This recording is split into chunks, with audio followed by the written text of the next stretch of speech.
what are your thoughts on housing in terms of what liberals and conservatives are promising in this campaign, Sunny? There have been key highlights from Liberal that they are looking forward with, which is they're trying to establish Build Canada Homes, a crown corporation to oversee the affordable housing construction, allocating $25 billion to prefabricated housing and $10 billion for affordable home building.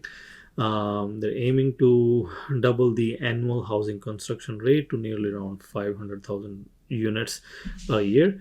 Um, on the other hand, from Pierre Poilievre, the approach is similar. However, there are some differences. Pierre is approaching from paying the municipalities half the cost for reducing development charges up to $25,000 to encourage home building, trying to push cities to lower new home construction taxes, aiming for reductions up to $50,000 with federal compensation covering half the loss.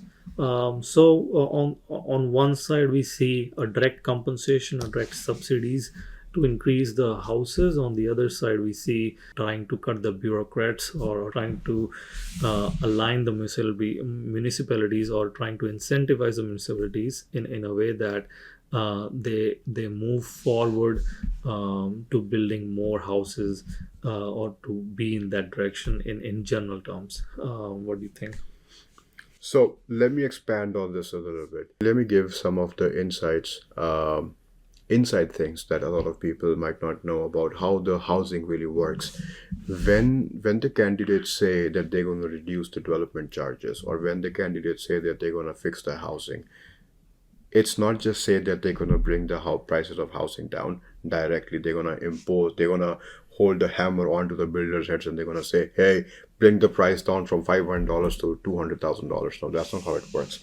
When you are trying to build a house in Ontario or in Canada, the municipalities, they need funding to operate. Where will the municipalities get the money to operate? They will get the money to operate either from the province and either from the federal government. Two levels of government, provincial and federal. These are the two places they will get the funding from.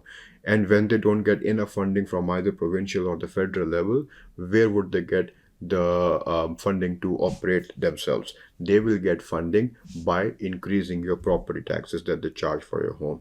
And they don't even get to keep all the property taxes. They have to divide the property taxes collected with the province and with the federal government.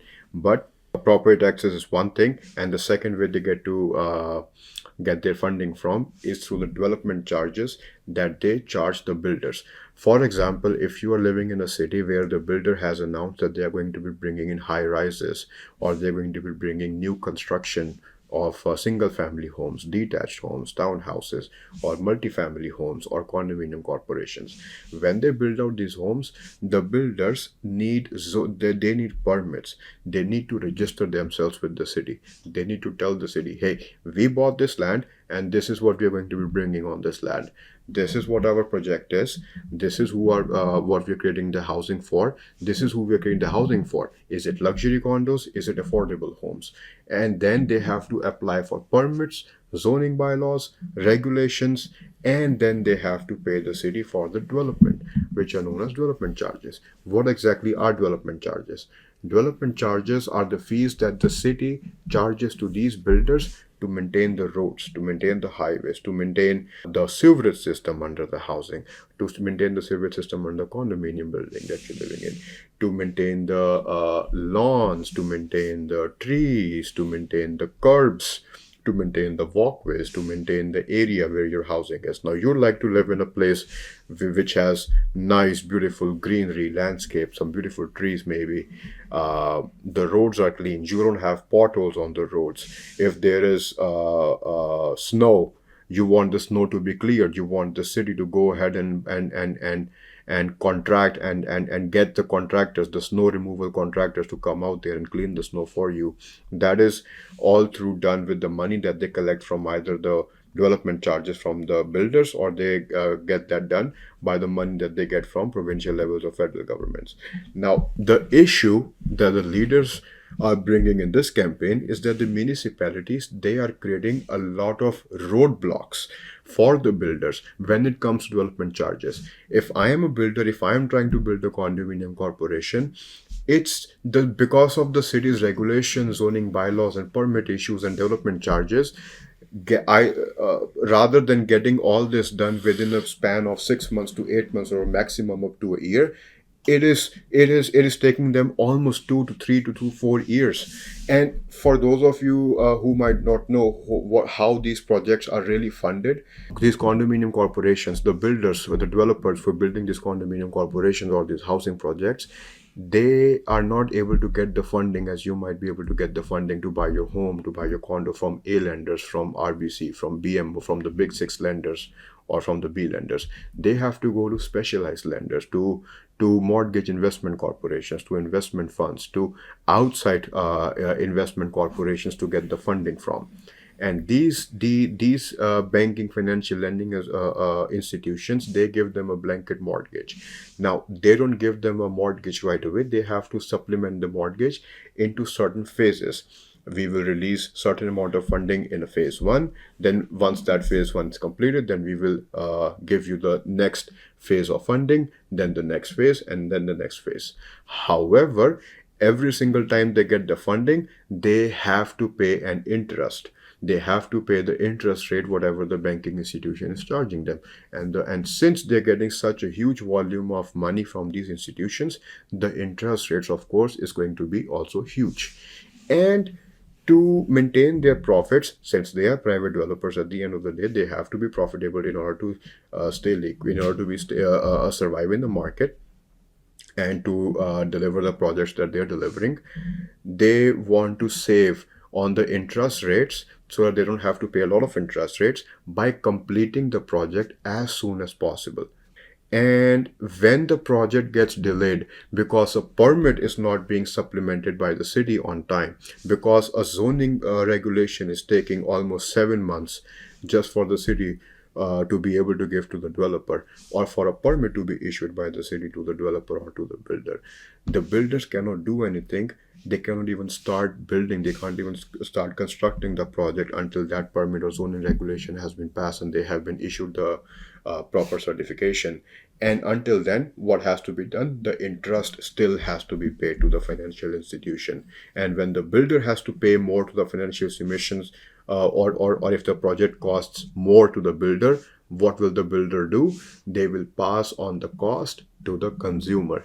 That is correct. They will pass on the cost to you. So if a condominium unit is being sold to you for $500,000, builder, a condominium corporation developer, or a housing developer can always reach out to you when you have paid 5%, 10% deposit, to ask you and pay another 10,000, 4,000, 5,000 extra, because apparently now it's costing the builder as well to construct, costing the builder extra to construct that project. So these are the development charges. These are the delays that the leaders in this campaign, they are bringing up. And when we're talking about housing, there are two sets of plans that have been put forward by Carney's liberals and by Poilievre's conservatives. And like Sunny pointed out, what Carney's liberals are putting forward is that they are going to revive a plan that Canada adopted right after the World War II. Right after the World War II, there were soldiers who were returning back from the war.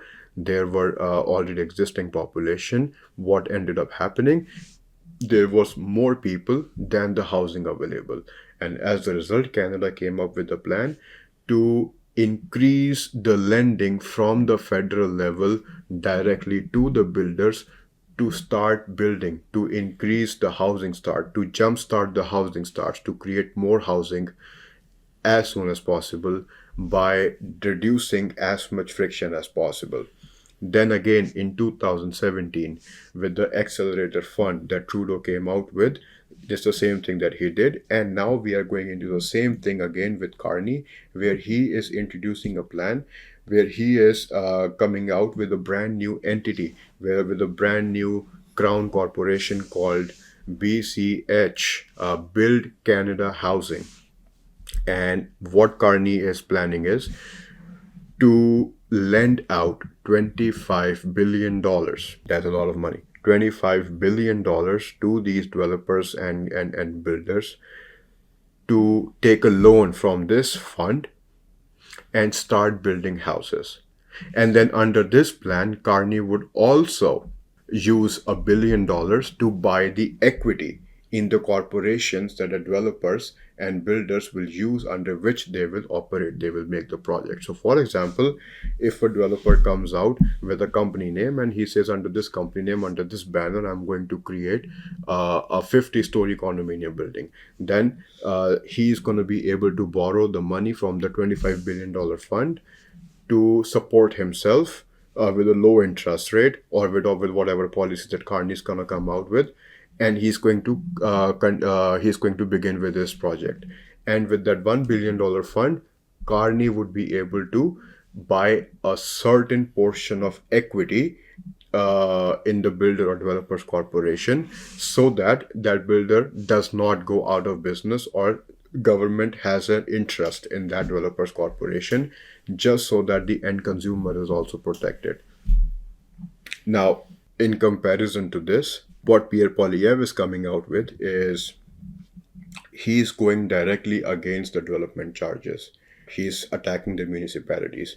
What he's claiming is he's going to go against the municipalities by telling them that for every dollar you reduce, I'm going to match that dollar.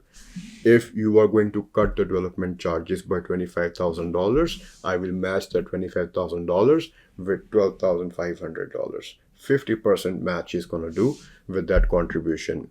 He is telling the municipalities that I will reward you for this. Not only the $12,500 would you be able to get back for the cut in development charges, the government, after he gets it passed by the parliament, if he becomes the leader, of course, then he would come up with other reward programs for the municipalities where they can get enough funding for the future. I'll give you an example. In the city of Guelph in Ontario, there was I may be wrong on the name, but Forum Asset Management Company who was coming out with a project to build housing for the students, in University of Guelph.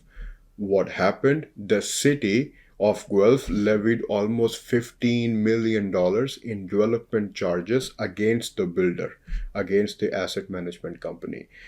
That would mean if a condominium that they must be coming out with had 300 units, and even if the city is charging $40,000, $50,000 in development charges per unit, that is roughly $14 to $15 million that the city was charging the builder to pay out. And since the builder had other expenses to pay, for example, registration cost, interest rate costs, lending charges, construction cost, which is the major charge, plumbing charges, electrician charges in the condominium. You want electricity in your condominium, right? The asset management, the developer who was coming out with that project, he stopped that project. He stopped that project almost a couple years ago, and that project is still halted. There is no progress in the project because the builder is refusing to go forward with it, since there is a $15 million roadblock in front of it. So these are some of the examples how development charges affect, and we really need these development charges to come down for the barriers to be taken down.